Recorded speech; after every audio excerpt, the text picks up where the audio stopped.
Welcome to the Impact of Educational Leadership Talk Show podcast, hosted by ID3 and Professor Jeff Willie.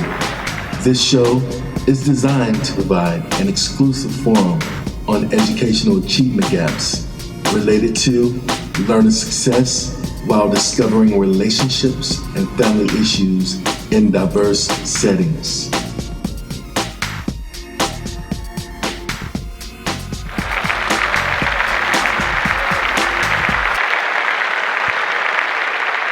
Welcome back to another episode of the Impact of Educational Leadership. This is episode 13, hosted by ID3 and Professor Jeff Willie. Tonight's panelist is Rick Bolay.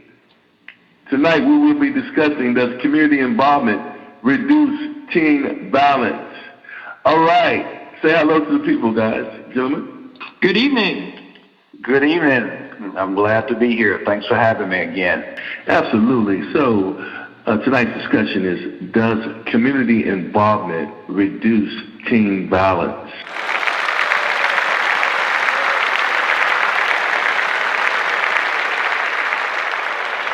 Because schools are the heart and soul of a community, educational leaders have a responsibility to bring the community into the school, as well as to make the school a part of the surrounding community. There is no better affiliation to ensure that all students, pre-K to high school, have the support and resources they need to succeed in school to counter gang violence. In the past, parent involvement was characterized by volunteers, mostly mothers assisting in the classroom or chaperoning students and fundraisers. Today, we have educators that use a more inclusive approach for closing the achievement gaps.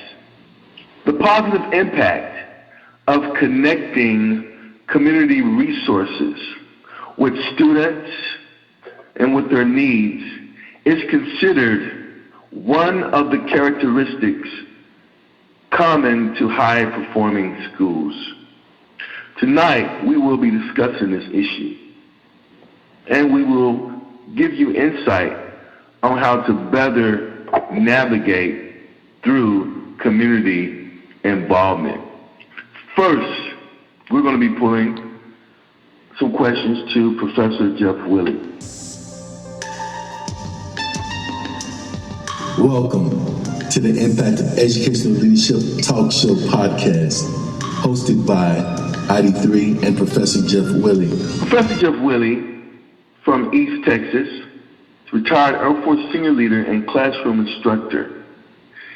He is a professor. Professor Willie is inspirational, motivational, visionary, living with a purpose and a passion.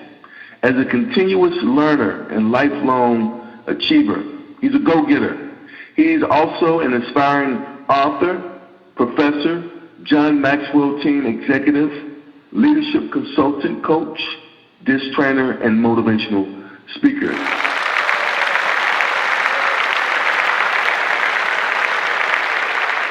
Awesome to be here with this particular topic, and hopefully I can shed some light and add some value on this discussion tonight. Absolutely, absolutely. Well, Professor Jeff Willie, let me ask you this question here. What are some ways that the impact of educational leadership can have on community involvement? A great question, of course. I really appreciate you taking the time to research these topics and shed light to what's happening in our community. And your intro was the heart of what we're talking about tonight. You did say schools are the heart and soul of the community, and yes, they are. The school is an extension of the community. School is an extension of the home, and the home is a reflective somewhat of the culture of the school. And sometimes a community could be volatile and create an essence of disarray, and that school becomes a safe haven. And the reason I say that, I'm going to share some things with you, some personal experience, and then I'll share some things what the community is supposed to be doing and should be doing, obviously. But just to start this out, and of course, Isaiah, you have the liberty to shut me down or stop if necessary. But one thing I've noticed in certain communities and schools that I have been involved in, that the school become a safe haven for a lot of things that's happening in the community. When students are trying to avoid gangs, they're reluctant to go home because of the pathway and the walkways transferring from house to school and school back to home, and that they tend to stay on the campus much longer than necessary or needed. And then when they have to walk to school, they tend to walk to school fairly early in certain neighborhoods because of the issues of the neighborhood. But when you find a school and you have a proactive leader, I've watched this in several school districts, in several high schools, that the educational leader, of that campus leader, or that superintendent of that school district was extremely proactive, and they was able to engage that community in a very, very positive way to have an impact on those, as we say, gang violence or teen violence, bullying within the school, bullying within the community. School is a major part of that, is a major indicator of that, and it forces that it can force that community to change.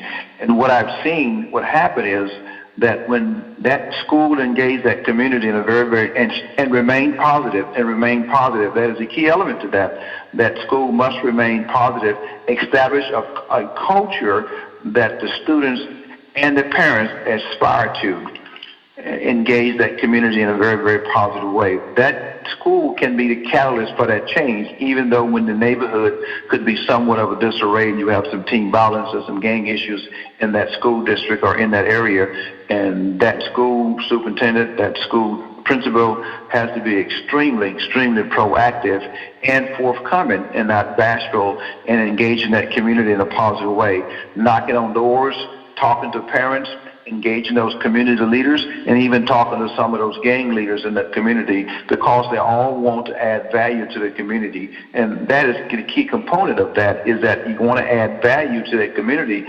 Those teens are looking for leadership. Anyone that's dealing with bullying, anyone that's dealing with violence, is primarily seeking and looking for leadership, and they are looking for structure in their lives, and they're looking for adults to be proactive and positive in their life, and that school becomes that safe haven for that. And when that school is not the safe haven, and then they're extension of the community, and that school can be disrupted, because that's what you see in schools. If that school is not that safe haven, you don't have structure in school, and then that school itself can become extremely violent. But when you make an effort, and sometimes it might not take a year, it may take 2 or 3 years, but you have to become a catalyst for change consistently and be persistent and stand by those values and stand by those cultures, because in the long run, you will make a positive impact on that community, and lives and children's and family will be impacted and will be saved, and you will make a tremendous impact in developing citizenship within that community. Welcome to the Impact of Educational Leadership Talk Show podcast, hosted by ID3 and Professor Jeff Willie. Mr. Rick Bolay is ready, and he is engaged for this next question here. As we are still talking about the same topic, this is, does community involvement reduce teen violence? Remaining positive, that is so key, and it is so powerful. Being positive is so powerful, in fact, that it can become a catalyst for change. And this is something that school leaders need to hear. They already know it. They already been trained in it.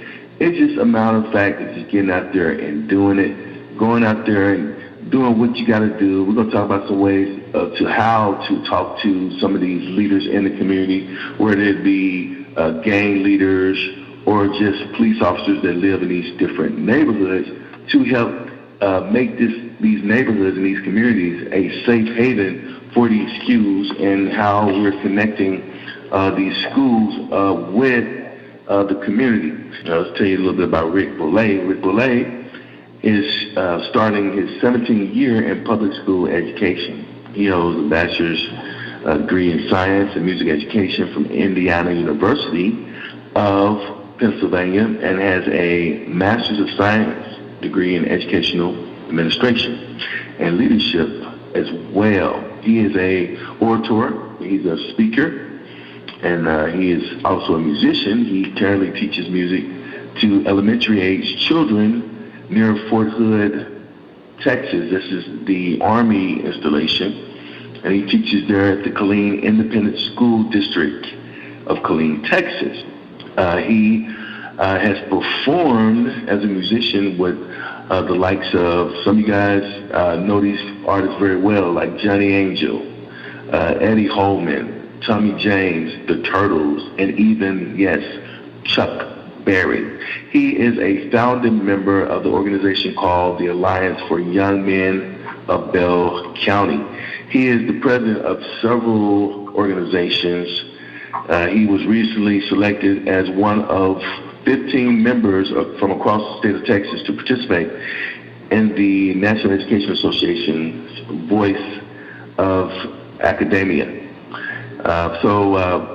Mr. Rick Boulay, please say hello to the people there. You make me sound really good. Thank you, and hello to everybody, and I am so happy to be here and partake and participate in this very worthwhile discussion. Absolutely, absolutely. Mr. Rick Boulay, so with that being said, what training do you recommend for parents and community stakeholders or people that invest in the community as it relates to effective communication? Welcome to the Impact of Educational Leadership Talk Show podcast, hosted by ID3 and Professor Jeff Willie. This show is designed to provide an exclusive forum on educational achievement gaps related to learner success while discovering relationships and family issues in diverse settings. Well, again, thanks for having me on, and I guess, and welcome, and I would first start by agreeing wholeheartedly with Professor Wiley's answer on his last question. And I totally agree with what he's saying, and that the schools are the key. You know, when you one of the biggest ironies that I see is when you see people that are longing for that back in the day small town community feel, but they don't really seem to understand what that means, because they just kind of put their heads down and try to make it through the day. But if you look at what those small towns were and how they still are in some cases, they're tightly woven communities that actively work together to help the town function effectively, right? And the schools are the linchpins of those communities. Our educators are the leaders in the school, and as such, they play a vital role in educating that future. As far as training, I'd like to take two of the words of that question and expand on it a little. Now, the words that just jumped out at me were partnering and communication. When you have a true partnership, it has what I call synergy in it. And synergy, to me, is what happens when you combine two or more things together and you end up with something that is bigger than what each of them could have done by themselves. But that only happens when you have true two-way communication. Right? The schools by themselves are limited. They can't not offer all of the needs of a community. But they can serve as a synergistic lens through which the school and the community can work together to provide everything that our kids need. In practical terms, if your school has a parent liaison, I would take full advantage of those programs and trainings that they can offer. They can range from anything from academic concerns, which could be causing issues with the kids, to assistance programs that can help work with the schools for parents or students that are experiencing difficulties in their lives. Even though the emphasis has shifted somewhat from the chaperoning and assisting and volunteering in schools, if your school has a parent-teacher organization of some sort, join it. If they got a booster group of a school activity in an organization your child can be involved in, do it. Because those are groups that are also designed to be an interface between schools and the community, and they help provide for student needs. On the community side, I think people should take a look at first at what the biggest needs that their community has, right? What resources do they have to fix those needs, and what resources they must acquire or create to address them. And then they should establish relationships between those different organizations with the community and with the school or district. And when you do that, you're going to create that synergy for the communities to rise up and deal with their issues. And then they need to do the most important thing of all, and that's to take action. You pick an issue, and you dig into it, and you don't let go of it until you've completely dealt with it. And then you move on, and you do the same thing with that. Right? And because they naturally have their feet in both worlds, educators are like a perfect fit for this. Like you said, I'm part of a brand new organization called the Alliance for Young Men of Bell County, and its goal is to serve as a clearinghouse of information to parents and children regarding available opportunities and develop strategies to address issues and obstacles our young men are facing. I also found there's another organization in Pennsylvania called the Building Block of Natrona, and the lady that was involved with that, what she did is exactly what I'm talking about. And she hooked up a couple of folks together to work on solutions that the community needed. For an example, they started a program called Veggies for All that delivered vegetables to those who couldn't come there to get them themselves. They started a program, called the Cosmetic Closet, where people can pick up donated personal care and hygiene items, and a summer snack program that they did at the park. All of these things, when you do it the right way and you work together, help lift everybody up, right? And that's the big key that it takes for this to happen, right? So, these are things that you can do. I'm also actually running for vice president of the Texas State Teachers Association, and I want to work to strengthen those bonds between the schools and the communities. Like I said, the school can't do it by itself, the community can't do it by itself, but by working together, we can get the job done. Mr. Bollet, I also like what you said when you were talking about partnering and having this synergistic energy where there's more than one person. And that means, one person may only be able to see it one way or through one lens or with one perspective, but then having a multiplicity or multiple partners, then different people can get to the same destination using different roads or different avenues or different approaches. I love that part of it. And then when you start talking about different organizations that are linked to that purpose of community involvement, and like Professor Willie so eloquently mentioned, that safe haven, well, then you have more eyes involved with making sure that the community is safe, and then that is the village. That is that village model. That's that village methodology, right? That we have heard all throughout our life. It takes a village to raise a child. So community involvement is just another way of, to me, it's just another way of saying it's a village. Welcome to the Impact of Educational Leadership Talk Show podcast, hosted by ID3 and Professor Jeff Willie. Professor Willie, what are your thoughts on that? Very, very clearly. Literally, I made notes, and just listening to him talking about the community involvement and all the things, those are the measuring stick that kind of highlight the fact that the parents are involved in the community. Matter of fact, your second question asked me to what are the values of effectiveness of family involvement programs and activities in the community. And Rick, you did a wonderful job is highlighting that and carrying that forth. And literally, I'm thinking that is absolutely amazing. Those are the measurement sticks when you see those families involved in that community, becoming part of that parent-teacher organization, get involved in those, visiting those campuses, becoming mentors on those campuses, getting engaged, talking to their teachers, talking to their principals and campus leaders, and advocating for different positions in the community. And teachers are advocating for different positions in the community. And Isaiah, you put it so eloquently when you said that the African proverb, it takes a village to raise a child, and that comes from an African proverb, but it's so true to that. And obviously, I came from a very small town, and one of the things that I remember is something happened at school, and I got in trouble at school, and by the time I got home, my parents knew about it. For some reason, they knew about it, because that community, those are the eyes and ears of the community, those parents, those adults, and they were taking care of those children, and that helps mitigate that gang violence and that disruption in the community because of those eyes and ears that you referred to. So, Rick, I thank you for that insight. So well stated, highlighted a few things that what you're doing and what other leaders in the community, excuse me, that are doing, and that is significant for that community and that safe haven. And by being positive, by being proactive, by providing a resource for the families can have, job banks for parents that don't have the high school diploma are looking for jobs.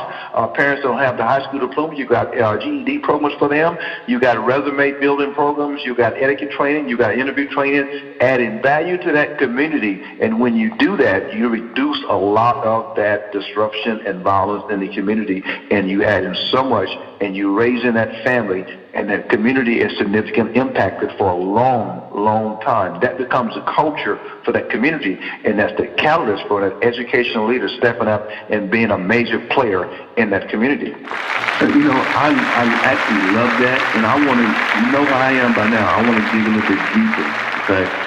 But before I dig a little bit deeper, I'm going to ask this question to Mr. Bolay. And I'm going to ask the same question to you, Professor Willie, but I want Mr. Bolay to go first. So the question I'm going to ask you is, how then do we get the leaders to see that vision? Then how can we get then the parents to see that vision? Because I believe that if they see the vision, right, and I'm going to say it a different way. Let me say it like this. If you say the word imagination, what it really is, okay, is really a nation of images. Okay, so what that means is people only see you by the nation or the image that you represent. We're in America. We're represented by the flag, right? So people see us as Americans. This is the nation of images, right? So a nation of image could be a leader. It could be someone that's militant, an Army person, an Air Force person, a Navy person.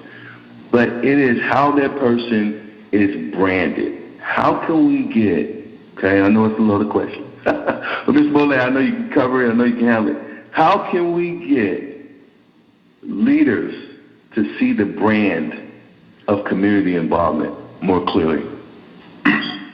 Well, I think you have to look at it in terms of how the leader looks at what they want to do, right? You have to look at it with the end goal in mind. And I'm reminded of one of my professors that I had at Duquesne, where I got my master's degree at. And he wrote a book called Lessons Learned from Grandpa's Garden. And it was stories all about his grandfather, who made a community garden out of one vacant section of property that he had. And he grew this garden, and the kids would come to watch him work. And he helped put them to work, and then he taught them life lessons while he did it. And one of the lessons that has always stuck in my mind was, and this is back in the day before the tractor had become very popular in usage. So they had the horse and the plow, or the burro and the plow. And so he hooked the burro and the plow up, and he invited the kids to plow a furrow. And they did, and of course it looked like a piece of overcooked spaghetti. So they had to rake the furrow out. And then he pounded a stake in the ground, right? And then he said, now, watch the stake while you plow. And they plowed a straight line. And he used that method and that lesson to teach them that you have to set a goal. And you have to aim for that goal. And you have to keep watching as you aim for that goal so that you do it, right? The other way, and I'll come at it from a totally different angle, is that they have to know where they want to end up, and they have to be able to get people to it, right? One of my closet confessions, if you will, is that I like to read a lot of futuristic sci-fi stuff. And the reason I do that is that a lot of them are written by former servicemen and women, and they use a lot of the military maxims and lessons that they learned while they served in their books. And one of my favorite aphorisms that I've found is from an author named Mike Moscow. He writes a lot under the pseudonym of Mike Shepard. And one of the statements he put in his books, and I'll read it to you now because I think it's important. And it says that getting to yes isn't just a process of reaching agreement, but often involves changing people's opinion of where they are and where they've been, right? So add to that another one that I kind of dreamt up, and it says perception requires contrast. I kept it simple. It's a paraphrasing of some Zen philosophy, and I know you're wondering where is he going with this. And I use this because I think that one thing that we as adults haven't done a very good job of is understanding that the children do have a choice. Even though it's limited, they still get a say in what they do. And if they didn't have a say, we could just decree that there'd be no violence, the problem would have been solved already. So we need to acknowledge that whether we want to say it or not, they have a say. And because they have that say, we need to understand that the roads that lead to teen and preteen violence are chosen because that road is thought or perceived by them to be their best option at getting something that they feel they want or need, right? Whether that be money, attention, or acceptance, they're going to gravitate just like every other human towards what they feel they need to do to get their needs fulfilled, right? So that's why, as leaders, we need to be able to not only see that vision and see that stake that's pounded in at the end of the road, but we also need to have an understanding of how we're going to get there and how we want to convince them to go that way, because there has to be alternatives for our young people to choose from that are better options than what they currently see, and Professor Wiley kind of touched on that. And if you're not going to offer a viable alternative that gives those children something of worth to them, there's no amount of education or talking that's going to get them to yes, right? You've got to give them programs that contrast the choice that's the bad one. Otherwise, they're not going to form any perception other than the one that leads to violence. So you have to give them that viable alternative, that reason to go to yes. And Mr. Boulay, you keep saying what I keep hearing, and that's the why. You keep talking about the why. Yes. And could you tell us a little bit about the book? Oh, yes. I refer to a book. It's a very strong book and one that really will change your mind and your thinking. It's called Start With Why. It's by an author named Simon Sinek, S-I-N-E-K. And if you look online, he did a TED Talk about the why. And without getting too much into the physiological and biochemical parts of this, your brain is wired more strongly in terms of emotion than it is in terms of reason. And the why allows you to access both the reason centers and the emotional centers. So if you can give yourself a good why, right, and describe why you're doing something, that's something that's going to not only resonate with someone's reason, but it's going to resonate with them emotionally as well. And you have a better chance of not only getting the message across, but having it stick and really make an impact that can change someone's life. Okay.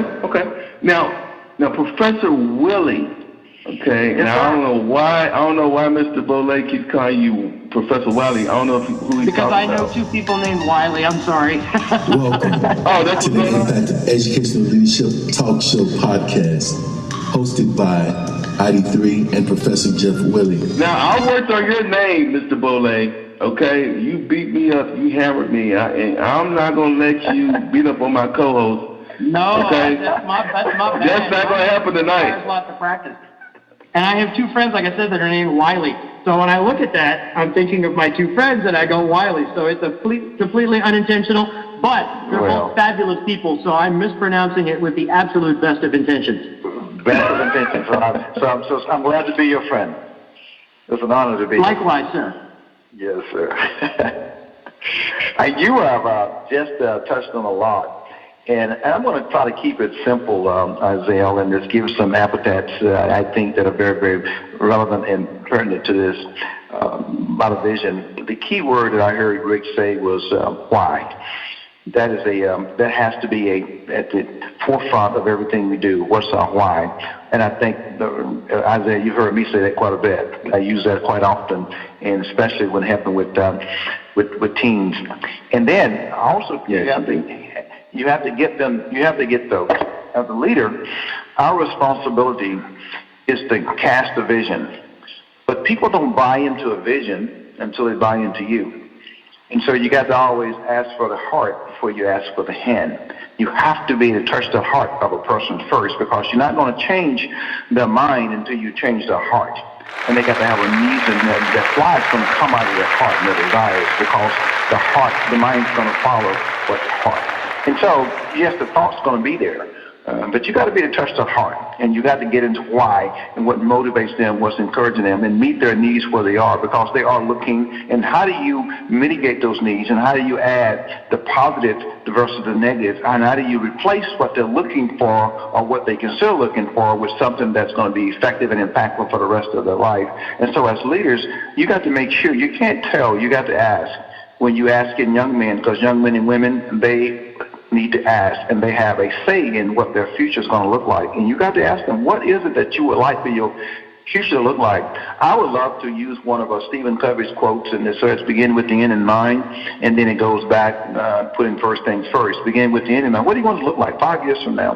But when you're dealing with teens, sometimes it's hard for them to picture 3 or 4 years ahead. If you're talking to a freshman, it's hard for them to see themselves as a senior. So you got to meet them where they are as a freshman. And what do you want to do when you get out of your ninth grade class, your ninth grade year? Obviously, you want to go to the 10th grade and be a sophomore. And then you start a building block from there. And you got to walk them through that steps, because they don't have the intellectual capacity most of the time to get there unless they got an environment at home that's fostering that very early in life.